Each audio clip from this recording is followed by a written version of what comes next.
வணக்கம், ஹாய், எல்லோரும் எப்படி இருக்கீங்க? வாங்க பேசலாம் யூடியூப் சேனல்லேருந்து மாலா செந்தில்குமாருங்க. நான் ஒரு எப்போவுமே பேசுகிற ஒரு டைலாக்லேருந்து கொஞ்சம் வெளியில் வரலாம். கொஞ்சம் நேரம் நான் உங்கள்கிட்ட கொஞ்சம் ஃப்ரீயாக பேசுகிறேன். நான் ரொம்ப நாள் ஆச்சு பேசி.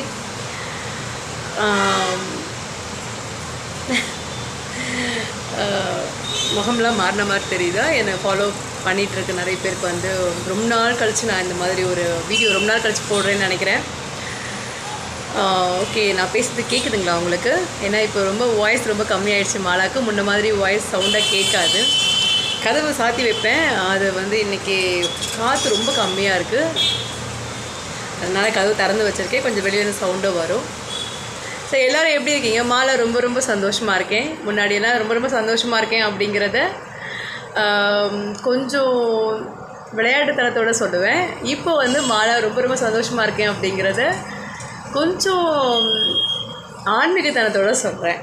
விளையாட்டுத்தனத்தோடு சொல்கிறது அதுவும் உண்மை தான், அதுவும் சந்தோஷமான ஒரு விஷயந்தான்.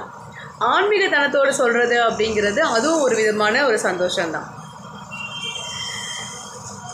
ஆன்மீகம் அப்படிங்கிறது ரொம்ப ரொம்ப ஒரு நல்ல ஒரு ட்ரெயினிங் தான், ஒரு பயிற்சி. இன்னும் நான் ஃபஸ்ட்டு ஸ்டெப்பு கூட இன்னும் போகிறதுக்கான முயற்சியில் தான் இப்போ போயிட்டுருக்கு. ஸோ ரொம்ப நல்லதாக இருக்குது. ஆனால் ஆன்மீகம் அப்படி பழகிறது ஜென்ம ஜென்மமாக வரணும் அப்படிங்கிறாங்க. அதை பற்றி எனக்கு பெருசாக தெரியலை.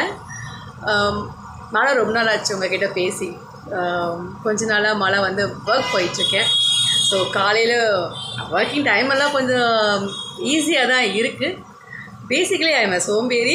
அதனால் என்னால் கண்டினியூஸாக வீடியோ போட முடியல. நம்ம வீட்டில் வீடியோ போடுறதா தான் நான் எல்லாத்தையுமே கிளியர் பண்ணுவேன். கொஞ்சம் வீடு பழைய வீடு, கொஞ்சம் சரியாக இருக்காது, பேசக்குள்ள நமக்கு கொஞ்சம் சரியாக இருக்காது. அதனால் நான் எல்லாத்தையுமே கிளியர் பண்ணி என்ன ரெடி பண்ணி போடுறதுக்கு ரொம்ப ரொம்ப முடியாது. இப்போ கூட நான் ஆஃபீஸ்லேருந்து வந்திருக்கேன். அந்த டயர்ட்னஸோடு தான் இருக்கேன். என் முகத்தில் உங்களுக்கு அந்த அந்த ப்ரைட் தெரியாது, வாய்ப்பில்லை. எல்லாம் அரேஞ்ச் பண்ணி உட்காரத்துக்குள்ளே டைம் ஆகிடுது. ஸோ ரொம்ப நாளாக வீடியோ போடல. வீடியோ போடுறது அப்படிங்கிறது எனக்கு ரொம்ப முக்கியமான ஒரு விஷயம். ஏன்னா வீடியோ போட ஆரம்பித்ததுக்கு அப்புறமா தான் நான் கொஞ்சம் ரிலாக்ஸாக ஃபீல் பண்ணுறேன்.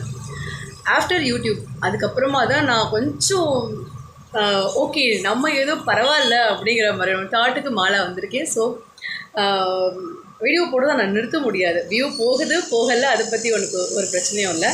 பட் இப்போது நல்லா நமக்கு சப்ஸ்கிரைபர்ஸ் இன்க்ரீஸ் ஆகிட்டுருக்காங்க. இது ஒரு நல்ல ஒரு க்ரோத்து தான். எனக்கு ரொம்ப சந்தோஷமாக இருக்குது. எனக்கும் ஒரு சப்ஸ்கிரைபர்ஸ் கிடைப்பாங்க அப்படின்னு நிச்சயமாக நான் நினச்சி கூட பார்க்கல. நான் அப்படிங்கிற அகங்காரம் ரொம்ப ஜாஸ்தியாக இருக்குல்ல மாலாவோட வாய்ஸில். சரி, இனிமேல்